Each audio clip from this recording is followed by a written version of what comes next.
Hola, ¿cómo están? Bienvenidos a esta nueva edición. Hace movimiento, más en movimiento que nunca. O debería decir, Asia y el mundo en movimiento, porque siempre están más en movimiento que nunca. Con el tema de la globalización, estamos todos mucho más enterados de lo que pasa en el mundo. El tema es saber dónde conseguir esta información, dónde saber de dónde viene la información correcta y no caerse siempre en quedarse siempre en lo que nos dice solamente los grandes medios de comunicación. Hoy tenemos una entrevista muy interesante, ya que recibiremos a la embajadora de Serbia, que perteneció a la antigua Yugoslavia, y nos va a hablar bastante sobre su país y la geopolítica de lo que sucede alrededor de su región. Pero también vamos a aprovechar para hablar un poco sobre Brasil. Muchos argentinos quizás tengan la idea que nosotros los brasileños somos argentinos que hablamos portugués, pero nuestra idiosincrasia, a pesar de que somos tan vecinos y tan cercanos, es muy diferente. Entonces es necesario comprender el pensamiento del pueblo brasileño para entender el fenómeno que se está dando en estos días. Así que antes de hablar de estos temas, primero voy a llevarlos con la primera parte de la entrevista que hizo Marcelo Ramírez a la embajadora de Serbia, Jela Barkovic. Así que con ustedes la primera parte de la entrevista. Bien, hoy estamos con la embajadora de Serbia que, bueno, a pesar de ser un día feriado, se acercó y es más, le estamos un poco complicando la vida porque ella tiene ahora que asistir a los Juegos Olímpicos porque ha tenido, bueno, algunos éxitos la delegación de su país y requiere su compromiso. Pero a pesar de todo, bueno, le agradecemos, embajadora, que haya podido igual venir un ratito y estar con nosotros. Muchísimas gracias. La verdad para mí sí, es feriado como a todos en Argentina y por eso me permito venir bastante informal y perdono para todos que realmente no es normalmente la manera habitual como me salgo y aparezco públicamente, pero eso es excusa y gracias por anunciar. Estamos muy orgullosos por participar, venir con 35 deportistas y ganar hasta ahora 4 medallas, que significa incluso puede ser una más hoy. Por eso me voy directamente después. Gracias. Bueno, entonces para no hacerle perder tiempo, vamos a arrancar directamente con la entrevista. En la Argentina, bueno, estamos un poco lejos, si bien las noticias sobre Serbia han llegado durante las últimas décadas por todos los sucesos que conocemos que son trágicos y que han dado una muestra de quizá del primer lugar donde se empezó a reconstruir el mundo post-Guerra Fría. Entonces, a partir de eso, lo primero que quería preguntarles es entender cómo había hecho el mariscal Tito para lograr tener dentro de las mismas fronteras a distintos pueblos que luego, bueno, de los sucesos que conocemos, terminaron por hacer una eclosión. Bien, sí, realmente últimas décadas llegaron muchas noticias, malas noticias sobre Serbia, sobre ex-Yugoslavia, sobre los Balcanes y todo, de una manera con razón y otra manera sin razón. Hablando sobre el periodo antes de este periodo de 90, sumando en 2 o 3 palabras, sí hemos tenido un periodo bastante intenso, muy fuerte crecimiento y un sentimiento vivir común y desarrollar una sociedad muy amistosa entre nuestros pueblos. Y yo pienso que esto fue un logro enorme que confirmó que los pueblos de hoy en día, países balcánicos, pueden vivir juntos y ser muy felices. No quiero decir que todo el mundo fue feliz, en otra manera sí mayoría, y eso que no se puede poner ninguna duda que vivía mucho mejor por crecimiento y nivel de desarrollo. Y ingreso per cápita fue mucho más alto. Realmente yo pienso que sumar en muy corto, breve, situación económica ayuda muchísimo para desarrollar algo conjunto, porque la situación económica puede provocar muchos conflictos y muchos problemas. La característica que tenía Yugoslavia en ese entonces era ser un país pivot, un país que estaba haciendo equilibrio entre el occidente capitalista y la Unión Soviética socialista.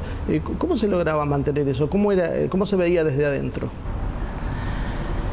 Yo pienso que eso fue un caso muy especial y realmente todavía no se hizo suficiente análisis, estudios, porque la separación llegó tan rápido después de muerte de Tito. De nosotros no hemos tenido tiempo todavía, yo pienso, ni capacidad, y la historia no se hace tan, ¿cómo se llama?, pronto después de que ocurre. Hace falta un tiempo para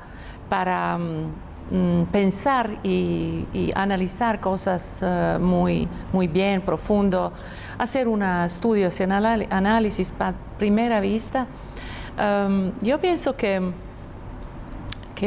realmente Yugoslavia es un ejemplo en muchas razones, de mi punto de vista otra vez, buena para explicar qué significa cuando un país ubica su política y su posición bien en el mundo actual, en el momento actual. Que realmente, ¿qué fue el caso de Yugoslavia? Aquel tiempo hablamos de un periodo muy complicado después de la Segunda Guerra y antes de Guerra Fría. Y años 48, cuando realmente toda esta parte de Europa cayó en una situación bastante complicada y compleja, y donde Yugoslavia fue el único país que eligió su camino auténtico, no pertenecer ni uno ni otro lado, que significa ni Pacto Varsovia nunca pertenecía, tampoco de otro lado, de OTAN no existía, de otro lado, de Occidente. Había como fue un país que jugaba entre los dos. No quiero decir como puente, no. Eso no nosotros fuimos tan pequeños para jugar este papel. Pero sí, en una manera, a través de este movimiento de no aliados, donde Serbia, junto con incluso Marshal Tito, presidente a aquel tiempo, jugó un papel muy importante. Agrupar y acercar gente de Asia, África y los países fuera de estos dos bloques, ¿sabes? Que se formó un movimiento muy fuerte, muy bueno, muy interesante, y Yugoslavia tenía su papel extremadamente importante. Claro, en su momento Yugoslavia consiguió sacarse de encima el nazismo por sus propios métodos. No necesitó... Nazismo, habla. Sí, no necesitó la intervención del Ejército Rojo. Consiguieron las victorias previas y eso le dio un poco más de independencia. Sí, claro. Yo pienso que sí, en una manera eso fue una de las razones que nosotros de verdad participamos muy fuerte en Primera y Segunda Guerra. Eso son dos guerras que marcaron nuestra historia, y no solo nuestra historia, toda Europa. Sí, yo pienso que esto fue una de las razones. Otra razón, que Tito fue bastante hábil en hacer política, y él en el momento dado se acercó o hizo un pacto, una buena colaboración con Occidente, especialmente con los ingleses, Churchill, aquel momento. No quiero decir que eso fue ni bueno ni malo. Del punto de vista de la historia y periodo de situación en ex Yugoslavia, eso fue distinto. distinto de todos otros en toda Europa, porque había dos bloques y realmente pocos neutrales, pocos que no pertenecían ni uno ni otro, ¿sabes? ¿Cómo golpea entonces la disolución de la Unión Soviética, que siendo un país que estaba manteniendo un equilibrio entre los dos bloques, termina con esta intervención de la OTAN, los bombardeos y todo lo que ya sabemos? ¿Cómo ocurrió todo esto? Claro, ¿por qué se llega a eso? ¿Cuáles fueron las causas? Yo pienso, para empezar, esto fue post-efecto de caída del muro de Berlín. La caída del muro de Berlín fue un movimiento, un cambio tectónico, sísmico, y cambió prácticamente totalmente la situación política, geopolítica y todo. Sabemos qué pasó. Después realmente Yugoslavia fue última parte que de una manera que tenía un carácter especial comunista, distinta, ¿sabes? Socialista distinta. Y nada más que yo pienso que aquel momento cuando realmente no se podría permitir que existe un país que no pertenece ni uno ni otro, que tiene un tipo de tensión dentro y que se consideró que, cuando digo que se consideró, es difícil dónde se consideró y quién consideró, porque realmente este movimiento salió sin voluntad y sin conciencia de mucha gente que vivía en el mismo país. No era una situación que estaba mantenida y que estaba haciendo presión, sino fue algo... En caso que sí, eso fue más en territorio y las repúblicas Croacia y Eslovenia, y no entera Yugoslavia de ninguna manera, no, especialmente no en Serbia, porque Serbia tenía mucha gana a mantener Yugoslavia y seguir así. No había suficiente habilidad negociar una nuevo formato tipo confederación, otro tipo de relaciones entre repúblicas, porque realmente por constitución actual en este momento eso se podría leer una u otra manera, ¿sabes? Como son leyes, se puede leer un poco extenso y un poco como rígido. Se aplicó este tipo muy extenso.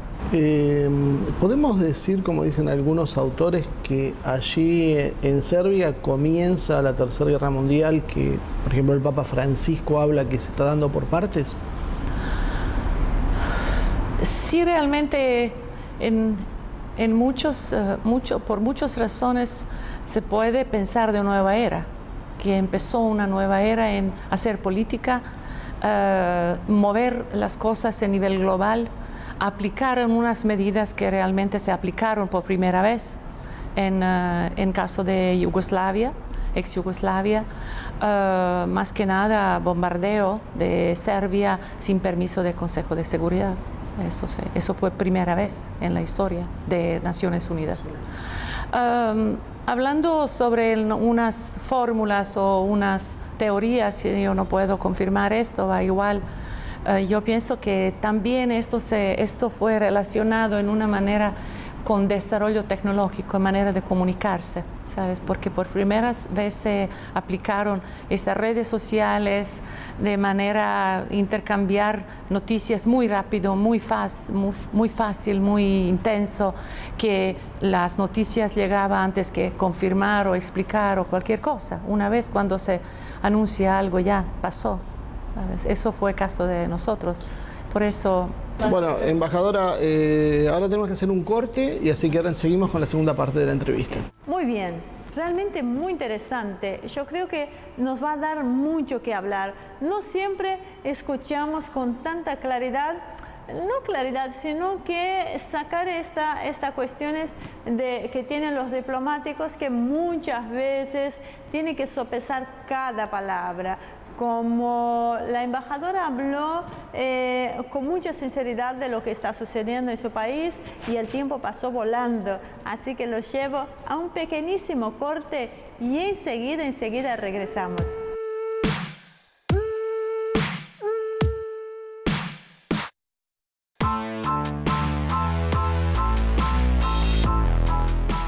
Muy bien, volvimos a la segunda parte de la entrevista. La embajadora encantada porque estamos en el Hotel Castelar y en este piso tan especial está la habitación de García Lorca, quien cuando estaba en Buenos Aires se venía a hospedar acá. Así que hay todo un pasillo en este emblemático hotel que podemos revivir esta historia. Así que los invito a que vengan a visitar y a conocer al Hotel Castelar en Avenida de Mayo 1152. Así que ahora sí, los llevo con la segunda parte de la entrevista a la embajadora de Serbia que realizó Marcelo Ramírez. Bueno, volvemos entonces a la segunda parte de la entrevista con la embajadora de Serbia.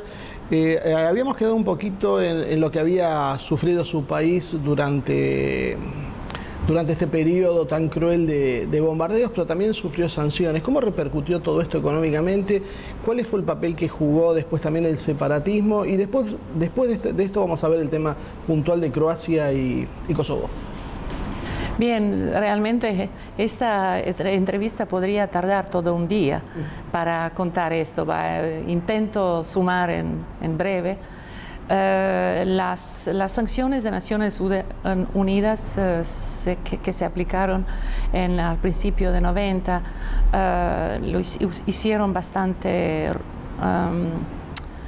fuerte afecto en ámbito económico. Realmente, no solo por aislar Serbia por cierto periodo, también y más que nada permitir en otra manera o dar espacio para corrupción, porque por primera vez en la historia nuestra se notó corrupción de nivel de todo Estado, porque realmente la única manera de importar aquel momento en Serbia fue ilegal, y por hacer algo ilegal hace falta hacer todo tipo de maniobra, ¿sabes? Y realmente eso fue más o menos hecho por la gente cruel, gente bastante bruta que tenía coraje hacerlo, y de otra manera siempre cobraba doble, y por eso la economía cayó enormemente. Hoy Rusia, creo que desde la consolidación del poder de Putin, ha conseguido que el país resurja. Realmente muchos en su momento estaban esperando que se termine por desmembrar, y sin embargo hoy nuevamente vuelve a ser un actor importante. Serbia ha sido un aliado histórico de Rusia, tienen en común una religión, la ortodoxa, donde es muy fuerte dentro de Serbia. Entonces me gustaría saber cómo son un poco las relaciones entre ambos países y cómo juega el papel que está llevando a cabo Rusia de volver a sus raíces, de ese encuentro con la Iglesia ortodoxa como una forma de reencontrarse con su propia historia. Sí, realmente yo pienso que son cosas conocidas y no me voy a descubrir ninguna novedad. Claro que los pueblos eslavos tienen sus raíces comunes, eso sin duda. Religión ortodoxa también, porque es la misma iglesia, y eso, claro que eso puede acercar y ayuda en comunicación y colaboración y todo esto. En el mismo tiempo, hemos tenido periodos donde iglesia no jugaba ningún papel. Sí, últimamente, en Rusia especialmente, también en Serbia y todos los pueblos, después postcomunista, se renovó, o ¿cómo se llama? Reverde, ¿qué palabra es? Algo. Se renovó, volvió, reverdeció. Sí, claro, la Iglesia ortodoxa. No era una manera extrema y tan importante en la sociedad. Yo pienso que, por lo menos en Serbia, no puedo hablar sobre Rusia porque ni tengo datos sobre esto. Tengo unas informaciones, una idea, pero no mucho. En Serbia, Iglesia Ortodoxa no juega un papel tan importante en la sociedad. Sí, se respeta, cada vez más se conoce y sigue la historia, tradición y todo esto, pero no a nivel de donde influye de ninguna manera, porque en nuestro caso la Iglesia y Estado son totalmente separados y así sigue siendo. Hablando de nuestro aliado Rusia y nuestra relación, sí con Putin me parece que esto se nota más y que sí realmente presencia de Rusia en muchos países, no solo de nivel económico, también de otros niveles se nota más, por simplemente de manera como hace su política.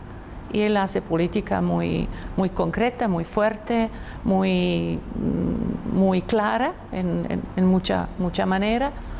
Hablando sobre nosotros, yo quiero aclarar muy firme que sí tenemos Rusia como un aliado, pero también nosotros tenemos su política y su estrategia que es nuestra prioridad. Nuestra prioridad política y de política exterior es entrar en la Unión Europea, y eso es sin duda. De nuestro punto de vista, no es contradictorio tener un aliado ruso y chino, y India, y China, India, y Rusia, y Brasil, y otros países que no pertenecen a la Unión Europea. Estados Unidos también. No es en contra de estar o negociar entrada en Unión Europea, al contrario. En nuestro caso se confirmó bastante esto porque nosotros hemos tenido varios planes y proyectamos varias metas cuando entrar en Unión Europea, y pasaron varios. Primera fue 2012, segunda 2018, la tercera 20, y estamos ya posponiendo a 2025 y vamos a ver cuándo.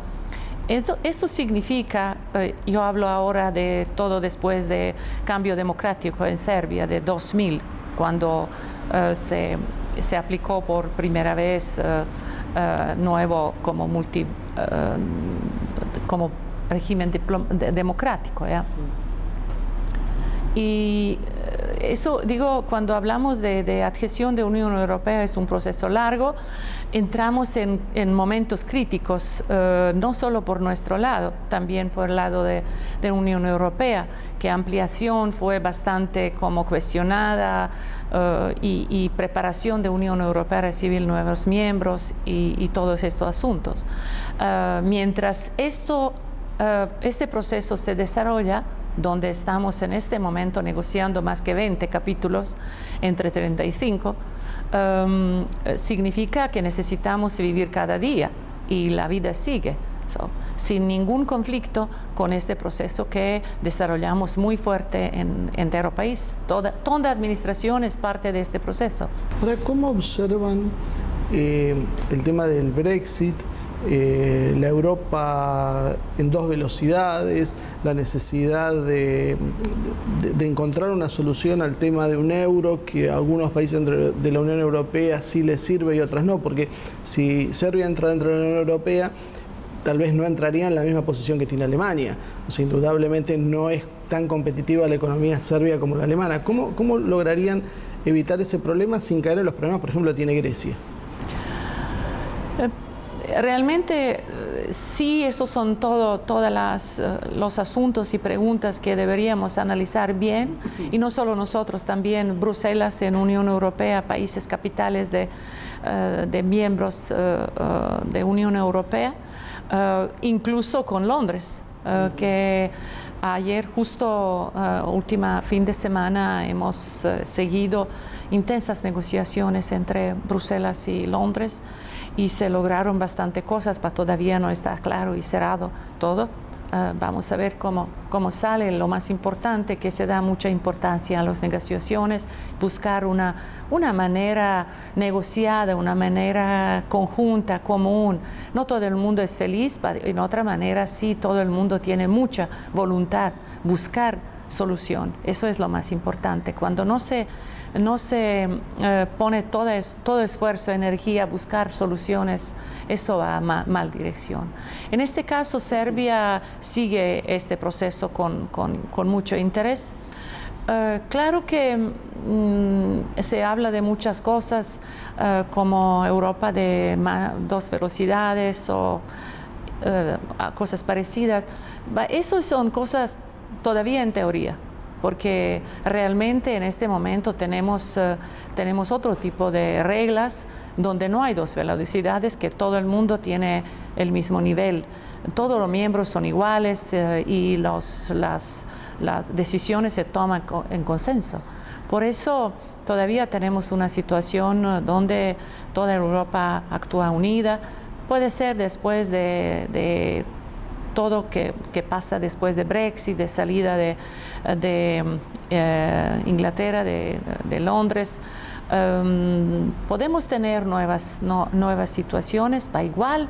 Eso es un largo proceso, porque buscar un camino nuevo significa tener visión, tener perspectiva, no hacer algo para 2 años, 5 años. No, acá se habla de 30, 50 años. Eso es una política seria y de futuro. En este caso, Serbia va a buscar su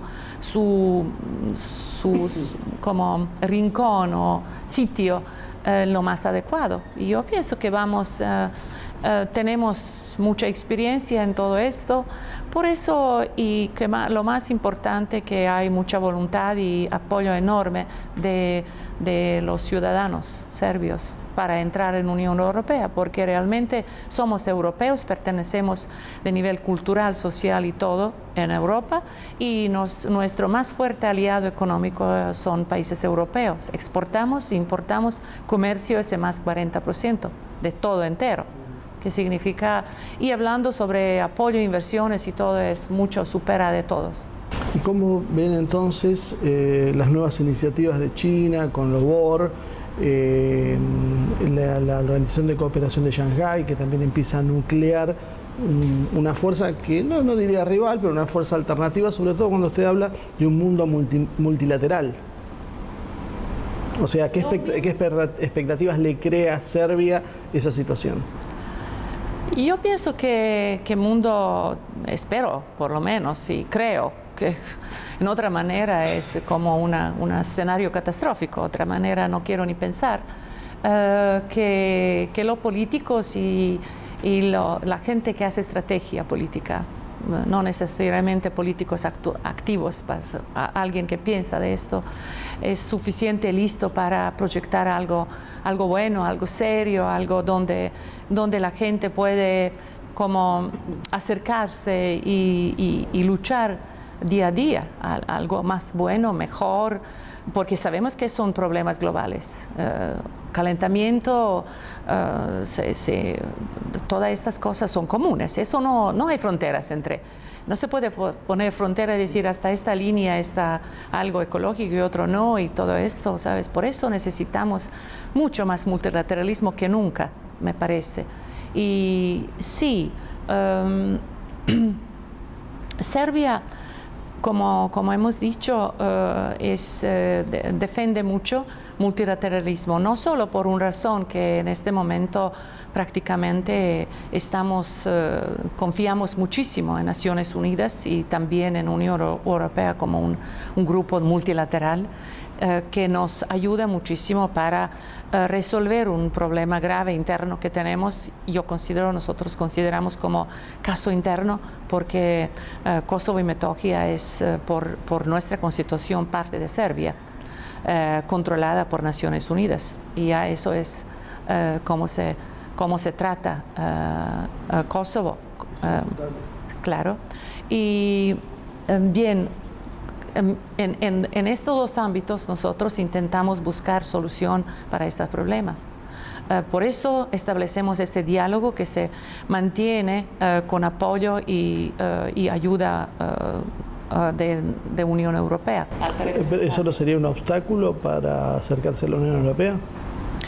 Yo pienso que no, porque mientras nosotros entramos, negociamos esto, vamos a resolver mayoría de las cosas. Hablándose de condición donde no existe papel o ningún sitio en el mundo donde está escrito que Serbia está obligada a reconocer Kosovo como Estado para entrar en Unión Europea. Eso claramente no existe. Hablando de otras cosas, manera de buscar solución en este caso específico y la vida cotidiana, que es muy específica realmente, sabemos muy bien, y esto es realidad donde todo el mundo puede seguir, que todavía la gente que no son kosovo-albaneses vive en condiciones totalmente fuera de escenario normal, donde de militares internacionales protege monasterios, pueblos, enclaves y todo esto en toda Kosovo y Metohija, que no son condiciones normales, eso no. Y también todavía y sigue siendo 200.000 personas desplazadas viven en Serbia, de territorio de Kosovo y Metohija.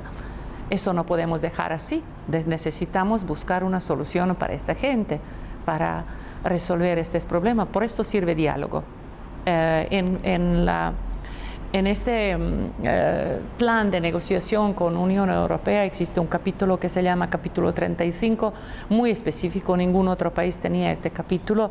Eso se trata sobre prácticamente récord o análisis que se hizo en este nivel de diálogo entre Kosovo, entre Pristina y Belgrado. Esas son también unas condiciones, no se pone en ninguna manera que hay una condición prescrita y donde dice necesitamos cumplir tal y cual, no, eso no. Ahora bueno, un poco ya ahora sí se nos ha terminado el tiempo, así que un poco para cerrar la nota me gustaría volver un poco al principio. Cuando hablábamos de que Yugoslavia era un país que equilibraba entre Oriente y Occidente, ¿cómo entonces se observa desde Serbia la expansión de la OTAN sobre las fronteras rusas y la reacción de Rusia, que comienza a poner más fuerzas militares para prevenir un posible conflicto? Serbia es un poco una bisagra. ¿Cuál es su posición en ese aspecto? ¿Tomaría una posición neutral? ¿Está a favor de ese avance y de esa supuesta democratización? ¿O prefiere que se busque algún tipo de paraguas para subsanar esta situación? No, nosotros tenemos muy clara política sobre OTAN y sobre nuestra posición, ¿cómo se llama?, militar. Somos neutrales y no tenemos ninguna intención de pertenecer ni OTAN ni otra alianza militar. Ninguna manera. No hicimos mientras después de Segunda Guerra. Eso es nuestra tradición, es más o menos algo natural y lógico. Más que nada, después del bombardeo de 99 es bastante difícil imaginar que el pueblo serbio puede apoyar nuestra entrada. Tenemos muy buena relación con OTAN. Desarrollamos un programa que se creó más o menos, no quiero decir exclusivamente para nosotros, pero se creó un programa donde colaboramos en un desarrollo de tecnología, colaboración, comunicación intensa, intercambio de unas tecnologías y ideas, y más o menos. Sobre postura y opinión de Rusia y este acercamiento, es otra pregunta. Realmente nosotros no queremos entrar en este tema porque haciendo como un chiste había suficiente nuestra participación en Última Historia, que nos parece mejor que dejamos estas cosas que se resuelven por su manera y nosotros seguimos nuestro camino. Hasta ahora yo pienso que hacemos bien, damos mucha importancia al desarrollo económico, social y renovación, recuperación, las relaciones con exrepúblicas, hoy en día estados y todo el mundo, porque hemos tenido un hueco de como mínimo 10 años que no es fácil recuperar. Bueno, embajadora, muchas gracias por haber venido.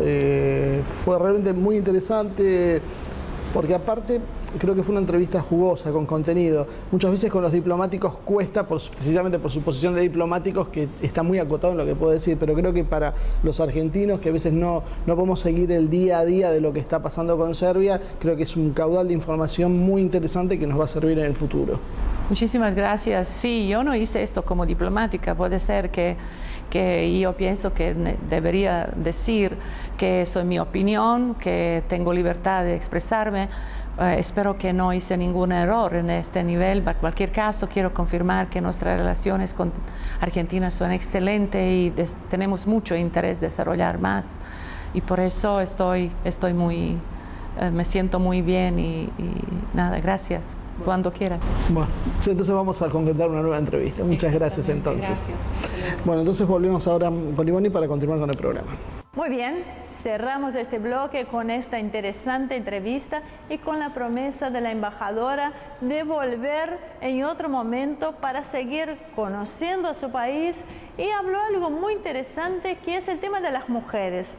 Así que esto va a quedar para una segunda parte. Mientras tanto, lo llevo a la mesa de debate, donde Marcelo va a hacer algunas conclusiones sobre esta entrevista y también abordará el tema del fenómeno Jair Bolsonaro y lo que está sucediendo en mi país, en este vecino tan cercano que es Brasil.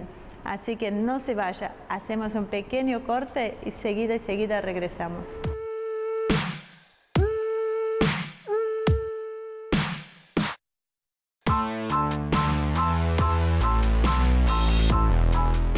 Bueno, acá está, desde el Hotel Castelar, vamos a llevarlos a la mesa de debate, donde hoy Azul hará de entrevistadora, ya que no contaremos con la presencia de Ezequiel Ramoneda, que por motivos personales no pudo comparecer hoy, lamentando muchísimo y comprometiendo estar acá con nosotros en la próxima edición. Así que Marcelo, Azul, los escuchamos.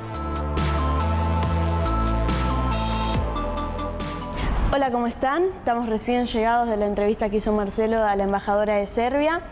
Hoy no nos pudo acompañar Ezequiel, como les explicó Ivonne hace un rato, y esperamos que ya la próxima pueda estar con nosotros.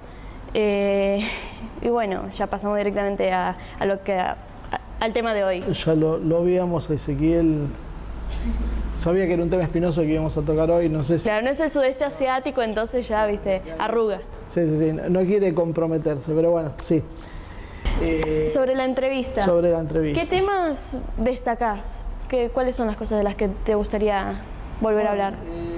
Yo creo que es interesante en Serbia la particularidad que tuvo este país siempre siendo como una especie de báscula entre Occidente y Oriente. O sea, entre lo que era el capitalismo encabezado por Estados Unidos y el socialismo soviético. Si bien era un gobierno socialista, tenía un margen de maniobra muy importante y, como decía la embajadora en la entrevista, nunca perteneció al Pacto de Varsovia, lo cual ya muestra que había un manejo propio. Y ahora, después de caída de la Unión Soviética, cuando se produce este rediseño mundial, Serbia es el primer país al cual se le apunta, a Serbia, en su momento Yugoslavia. Y la verdad fue muy cruel todo lo que pasó, los bombardeos, la forma en que lo dividieron, las razones que se esgrimieron. Todo fue, yo creo que un ensayo general para después lo que vamos a ver que pasa en Medio Oriente. Por eso digo, el primero que lo sufre es Serbia. Entonces me parece que eso fue una de las cosas más importantes a resaltar. Como la embajadora en algún momento dijo, ellos tienen una visión distinta, no es solo la visión de Occidente, pese a que a veces hay algunas cosas que cuesta entender, como el tema de tratar de entrar a una Unión Europea que da toda la sensación que dentro de 50 años no va a estar. Sí. O sea, y ellos lo plantean así. Bueno, está bien, es su política, es un pasaporte. Se presentan como plenamente europeos. Claro, pero eso es lo que pasó con muchos países de Europa Oriental. Ellos ven el acceso a la prosperidad como la Unión Europea. Y la verdad, la Unión Europea cada vez está peor, está muy tensionada desde adentro, surgen cada vez más fuertes corrientes independentistas. No sé si realmente van a poder hacer, sobre todo aparte cuando ellos plantean que no van a alinearse con la OTAN. Entonces, básicamente, claro, el poder de Occidente lo que quiere es que sean parte de la OTAN y presionar hoy sobre Rusia. Una Serbia neutral, ¿hasta dónde les va a servir? No sé, así que bueno. Pero de todas formas me pareció interesante la entrevista porque la embajadora se animó a decir cosas. Cosa que en general los diplomáticos uno termina de hablar y es como que... Sí, dan las respuestas protocolares. Claro, y... todas buenas intenciones, ¿viste? Pero no mucho más que eso. Ella tuvo unos conceptos interesantes y yo recomiendo que le presten mucha atención a sus palabras. Sí, la verdad fue una entrevista muy interesante, como dijiste. Una de las cosas que queríamos hablar hoy es que el domingo, el 14 de octubre, te publicaron una nota en Tiempo Argentino. Sí. Sí, cosas que suelen pasar, ¿no? La nota se llama ¿Por qué Bolsonaro? Sí. Y donde explicás por qué Bolsonaro tiene casi inesperadamente desde acá, de golpe parece que tiene tantos votos, parece que está por ganar. Sí, que eso está casi claro que va a ganar. Es muy difícil que pierdan. Sí. Hay una lejana posibilidad cuando se vean la... Bueno, termina la pregunta. Sí, es eso. ¿Por qué, o sea, así bien como para empezar, ¿por qué Bolsonaro? Bueno, porque es inesperado. En cierta medida, claro, es casi te diría como una especie de revancha personal. O sea, esto por ahí no está bien decirlo, pero bueno, nosotros en este lugar lo que pecamos es de ser sinceros, básicamente. Podemos moderar las cosas, pero las decimos como pensamos. Y hace rato que venimos nosotros advirtiendo del tema de Bolsonaro. Sí. ¿Por qué? Porque íbamos notando que en Brasil esto se iba produciendo. O sea, había un hartazgo social de, yo creo que dos temas centrales. Lo que es la corrupción económica, que eso sí fue una cosa muy monitoreada por los medios, que se la trataron de endilgar al PT, o sea, oficialmente y en los medios el PT es la corrupción. Para mucha gente el PT es la corrupción, pero va más allá de eso. Yo creo que la inmensa mayoría de la gente es, el PT es la corrupción, pero es la corrupción todo el sistema político. O sea, a veces nosotros reducimos esto a, bueno, ese es el discurso de la antipolítica. ¿Será o no? El tema es que es real, eso es lo que está pensando la gente.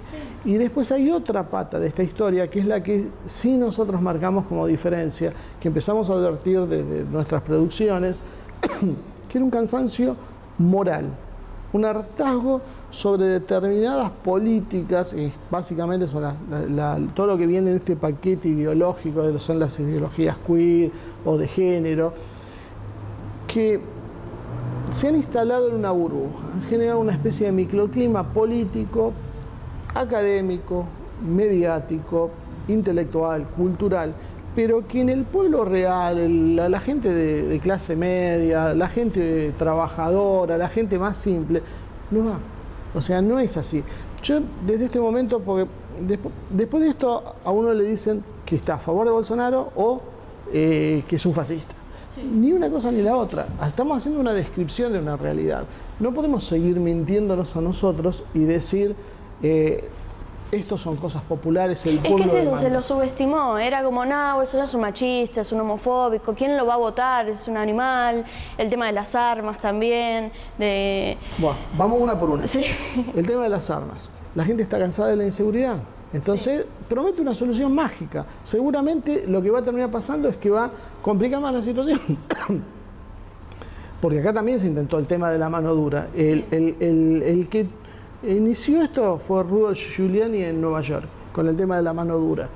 Y después los que conocen un poco el tema por dentro dicen que en realidad el éxito de Giuliani para hacer más segura la ciudad no fue ese. En realidad lo que hizo Giuliani fue arreglar con los cárteles, con los grupos mafiosos para que garanticen la seguridad. Entonces nosotros los dejamos comercializar con las drogas, trabajen tranquilos, pero lo que queremos es limpieza, no queremos robo, no queremos asesinato, no queremos pelea de banda. A partir de eso consigue hacerlo. Bueno, no sé cuál será la política real de Bolsonaro. Es una ilusión, pero es una ilusión que prende en la gente. Claro. Después seguimos con el resto, misógino. Ahí es donde nos empezamos a meter con los temas de género, misógino, homofóbico, machista, lo que la élite cultural y política llama como machista, misógino, homofóbico, en general para la gente común no es eso. O sea, es más, Ni siquiera Bolsonaro está cuestionando si está bien o mal la homosexualidad. Lo que Bolsonaro está diciendo es: no queremos en la educación primaria con chicos de 6 años que se les enseñe educación de género. Que básicamente es lo mismo que dice Putin, es lo mismo que dice Orbán. Es que creo que es como la entrevista que le dio a Ellen Page.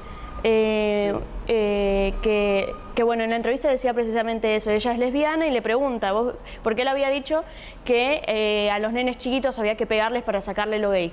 Sí. Y ella dice: yo soy lesbiana, para vos me tendrían que haber pegado para sacármelo. Y él le dice: no, porque vos sos linda, yo no me doy cuenta que sos gay, sí. Entonces no pasa nada. Y o sea, creo que esto va más allá de si eso está bien o mal, sino que es lo que realmente piensa mucha gente. Y eso es donde pues dicen: nada, ¿cómo va a decir eso? Es un animal, es malo. Aunque vos pienses que eso que está bien o que está mal, hay que reconocer que hay mucha gente que piensa así. Y por eso no es tan sorpresivo que haya tenido. Bueno, uno de los maquilladores más famosos de Brasil se acaba de sacar una foto, en realidad hizo un video apoyándolo abiertamente a Bolsonaro. Y el tipo no solo es gay, habló de sus amigos que también van por Bolsonaro, y Bolsonaro hizo lo que viene haciendo hace un tiempo largo, jugando con ese tema, porque Bolsonaro hace mucho tiempo que viene yendo a programas donde los conductores son gays y haciendo este tipo de bromas con ellos, de tratar de empatizar. Básicamente Bolsonaro, más allá de todo, es un político.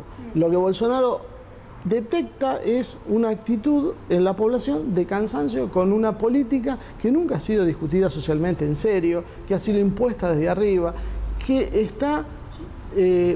es claramente una forma de colonización cultural, porque es algo que nace en Estados Unidos, se expande por Europa, está financiada por las grandes fortunas. Entonces, cuando vos ves todo ese paquete, tildarlo de homofóbico y cortarlo, es tonto. Es algo parecido a lo que hicieron a Trump. Sí. Entonces, encasillarlo ahí y no analizar, tipo, por qué llegó ahí. Bueno, a veces lo comparan. ¿Cuál es la diferencia con Trump? Trump es un tipo que es tan liberal en lo interior como es Bolsonaro. Los dos son pro familia, respetar las culturas tradicionales, etcétera, etcétera. La diferencia fundamental es que Trump cierra su mercado interno y Bolsonaro, si sigue de la mano de Guedes, el que va a ser su ministro de Economía y el que hizo la plataforma de campaña de futuro gobierno del partido de Bolsonaro, sería el responsable, que es un Chicago Boy ortodoxo que quiere hacer una política como la que estamos viviendo hoy con Macri en la Argentina y tal vez inclusive más extrema, si cabe. Entonces, a partir de eso, podemos sacar algunas conclusiones. Primer punto es también, terminemos con lo de Bolsonaro fascista. No es fascista, el fascismo es otra cosa. El fascismo es un sistema de fascismo gobierno, es cualquiera que no le guste, baja cualquier cosa algo, autoritaria. Eso. Y todo lo que es pensar en contra de lo que ellos quieren es autoritario. No es así. O sea, el fascismo básicamente es un sistema de gobierno con un Estado omnipresente, donde se negocian corporaciones, donde se deja de lado lo que conocemos como democracia liberal y se usan otros patrones de negociación, pero el Estado tiene una función fundamental. Exactamente lo que propone el liberalismo es lo contrario.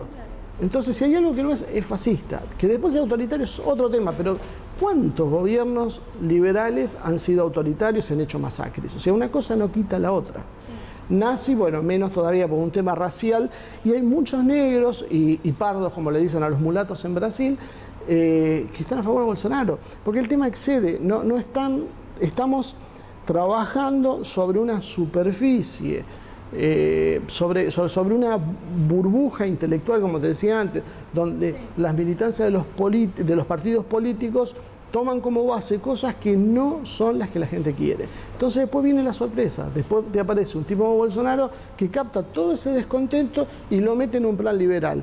¿Por qué? Porque el PT en cierta medida perdió un poco la lógica de eso. Con Dilma empezó con una política liberal en lo económico y empezó a avanzar con las políticas de género. Entonces concentró el descontento del plan económico y el descontento de la gente con valores tradicionales. Fíjate que Brasil tiene una presencia religiosa muy importante. Si bien yo siempre lo he dicho, no es un tema solo religioso, porque hay mucha gente que no es religiosa y sin embargo está en contra, el tema religioso juega. 30% de evangélicos, 55% de católicos, y después tenés otros 5 o 10% más de distintas religiones. Sí. Todas tienen en común el distanciamiento, en mayor o menor medida, con las políticas LGBT. Sin embargo, el PT orienta la campaña política hacia eso. Cuando arranca la campaña la pone a Manuela. Sí. Manuela es una política que viene del PCdoB, y el brasileño sigue sumergido en la Guerra Fría. O sea, todavía siguen haciendo campaña, claro, del anticomunismo. ¿Por qué tanto anticomunismo? Porque eso lo está manteniendo el evangelismo presente. Sí. Ellos son profundamente anticomunistas y es como un caballito de batalla. A partir de eso tenés una candidata comunista que encima todavía se presenta como defensora de los derechos. Después grabó discursos, propagandas, hablando de defender, mantener, financiar los derechos LGBT. El resultado fue un desastre. Sí. Es que llama la atención cómo pueden ser tan... cómo les cuesta tanto darse cuenta cuál es la opinión popular en serio, como el tema de la marcha de las mujeres en contra de Bolsonaro. No sé si querés hablar un poco de eso. Me parece un ejemplo clarísimo de cómo es. Eso acá se presentó como el gran dique de contención. Las mujeres que salen y luchan y le ponen un freno a Bolsonaro. Las mujeres dicen no, son el ejemplo a seguir. ¿Cuál fue la realidad de eso? Juntaron 3 millones, si no me equivoco, 3, no sé si llegan a 4 millones de seguidores en Facebook. Aprobaron eso, hicieron unas marchas. La primera encuesta posterior a eso, Bolsonaro pasó del 22% al 28% de apoyo, de voluntad de votarlo en las encuestas sobre las mujeres. Y Haddad quedó en un 20%. Sí. O sea, misógino, las mujeres resisten, y la realidad indica que tenía un 50% más casi de votos que Haddad entre las mujeres. Las mujeres también se movilizaban a favor, pero bueno, volvemos a la segmentación ideológica. Lo que no me gusta, lo niego, no existe, lo tildo de fascista, de autoritario, y sigo mi camino. Sí. Y así les está yendo. Ese es el problema todo de la campaña de Haddad. Sí. Bolsonaro va sumando votos. Cada vez que le dicen misógino, homofóbico, el tipo sigue sumando votos. Porque básicamente lo que él cree ser misógino y homofóbico, en realidad no lo es. Por lo menos para el común de la gente. Tendríamos que hacer un largo debate sobre qué es o qué no es eso. Alguna vez hicimos en algún otro programa con Facundo Quiroga, hablamos sobre las bases del feminismo, lo que está bien, lo que está mal, lo que se distorsiona, pero lo importante de todo esto es que no llega a los sectores populares. Si uno va a una villa, si uno va a un barrio popular, si uno va a un mercado de clase media y habla con el todes, nosotres, compañeros, lo único que produce es rechazo. Lo que pasa es que es verdad que metido en ese círculo parece que todo el mundo piensa igual. Sí.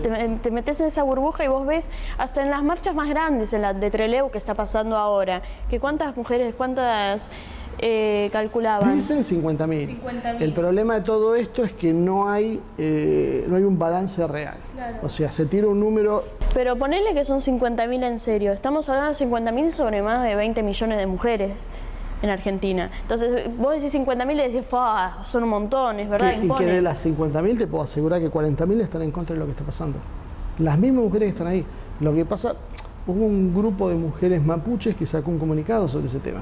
Sí. De cómo las confinaban a un taller, no las dejaban hablar, no les permitían expresar sus ideas, hacer sus manifestaciones, y sin embargo después la voz oficial fue cómo las mujeres originarias ayudaban al proceso de descolonización. Sí.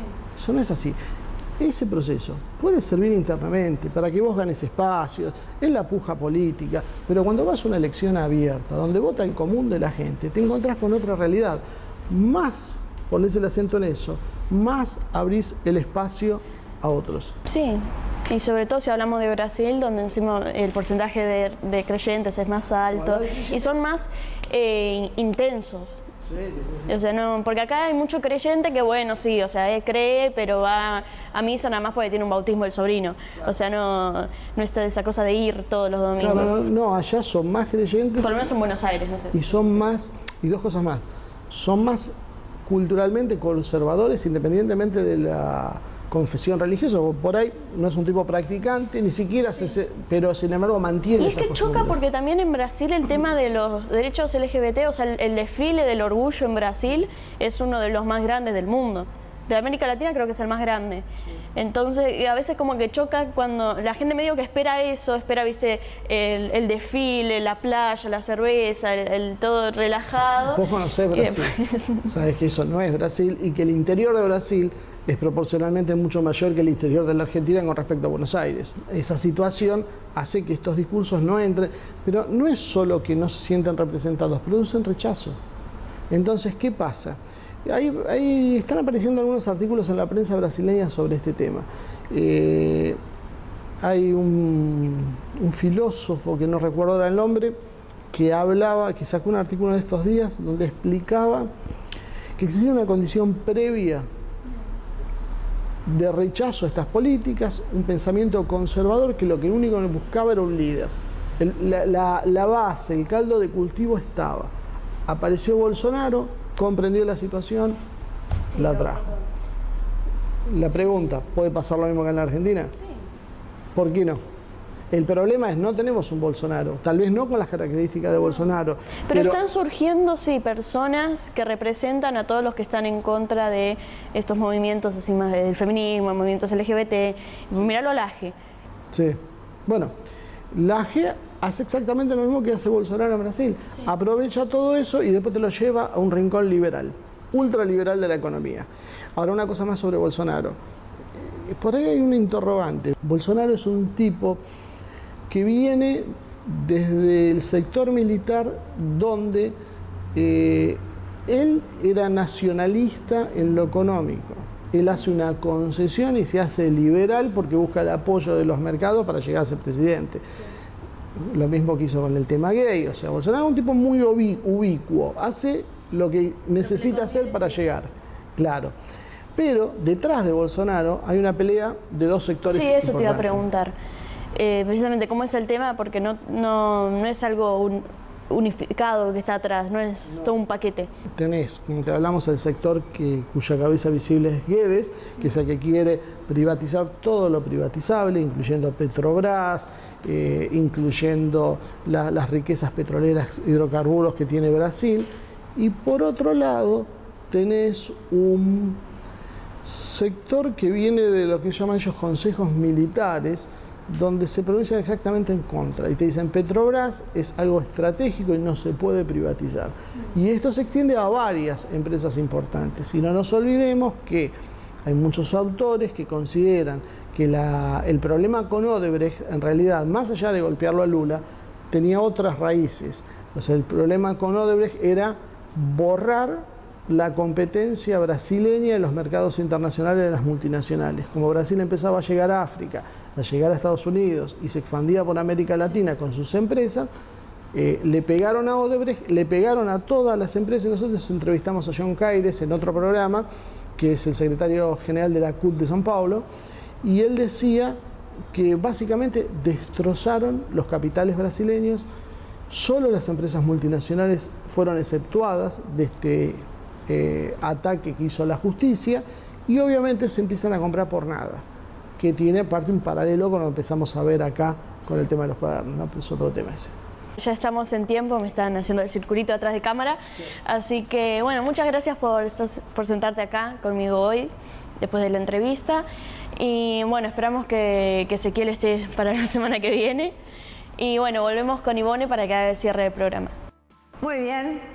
Hasta acá llegó el programa de hoy. Como siempre, muchísimas gracias por acompañarnos. Es un placer enorme para nosotros poder estar con ustedes todas las semanas. Además, hemos visto cómo ha crecido nuestra audiencia en estos 10 años y nos sentimos pero verdaderamente muy orgullosos de poder llegar hasta ustedes, del tipo de debate que se da en nuestras redes sociales, espero que entiendan estas conclusiones que hacemos sobre Brasil. O sea, lo tocamos el tema simplemente para que puedan comprender lo que está sucediendo. Muchas veces uno hace un análisis y cree que uno está a favor o en contra de. No, lo analizamos, se ve cuál es el fenómeno, qué herramientas están siendo utilizadas para que después, llegadas las elecciones en nuestra Argentina, podamos agarrar estos errores y corregirlos y ver qué podemos hacer mejor para la región. Así que muchísimas gracias por acompañarnos. Como siempre, los invitamos a suscribirse a nuestro canal de YouTube, Asia TV Producción. Y si es posible, hagamos que sea viral, cosa que no es nada fácil, pero bueno, las esperanzas siempre hay que tener. Inviten a sus amigos, compartan el canal de YouTube, dejen sus comentarios y de esta manera nos estarán apoyando para seguir avanzando. Muchísimas gracias y nos vemos la semana que viene con más una edición de Asia en Movimiento.